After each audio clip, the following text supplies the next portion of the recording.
welcome back to the final one-on-one sports webcast of the semester. I'm Jason Monick. And I'm Nick Markunis. We have a great holiday segment for you today, so let's kick things off. Jason, I have a question for you. Speaking of kicking, who would you rather have in your opposition's shoes? Would you rather have a kicker playing soccer or a soccer player being a kicker? Okay, I hope you can agree with me on this one, but a soccer player is so much more versatile than a kicker. I mean, Definitely. They have to maneuver around defenders. Yeah. They have to kick the ball while it's moving. Not just Right. that, they have to pinpoint an exact location Absolutely. where they want the ball to go. Kicker takes 3 steps, kicks as far as he can and accurate, and that's it. So it would be very difficult for a kicker to go onto the soccer field and deal with all that. Obviously, you have to think about the conditioning, too. Running for 90 minutes, that's something an NFL kicker is definitely not used to. Right. So that would be rough for him. And then you think about then the kicker playing, it's just, I don't think it would work. Yeah, I mean, if you have a kicker for a football game, he kicks maybe 5-10 times in a game. Soccer players can kick up to 100 times. Absolutely. So there's just so much more to do for that.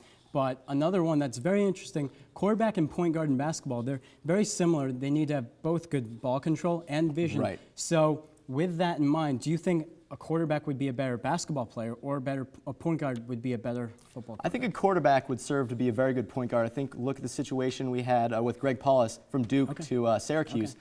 But I think, he gets the pads off. He has a little more room to pass the ball. He has got the arm strength to make those full court passes. Okay, but what about defense? Defense in both sports is the #1 toughest thing to go against. In football, that blindside pressure is so difficult. Basketball, you have all 5 of your defenders right in front of you if you're a point guard. So you're always trying to go to the inside, but the defenders are there. How does the basketball player compare putting the pads on and not feeling that pocket pressure? I will give you that. The pads is definitely something to adjust to, but one of the most mental parts of the game in football is having someone come from behind you, and that can be very scary. If you put a point guard in that position, he can even get injured because he doesn't know exactly what to expect there. That's true. So for a quarterback, I think it would be a better transitioning point guard. Look at Allen Iverson, for example. Oh, all right, good example there.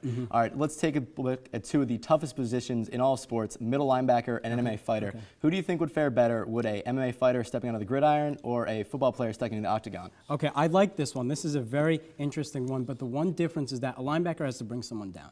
And a wrestler has to not just bring someone down, but they have to do it in such a unique way and so many different maneuvers to get a guy down. If he went in and played middle linebacker for any team, no running back would get by him at all. But would he do it legally? Would he be flagged? He's so used to gripping and grabbing and punching that might be illegal in the NFL. I think that really could take away, maybe draw some penalties. But but you have to look at all of the other ways that they know. They know so many ways to do it that they can, if they see someone coming up high, they can get them down low. If you put a linebacker in wrestling, they know how to bring someone down. That's not a question. But the question is, how else can they do it other than the way they were taught? Any wrestler would take any linebacker down because they only know one way to do it. All right.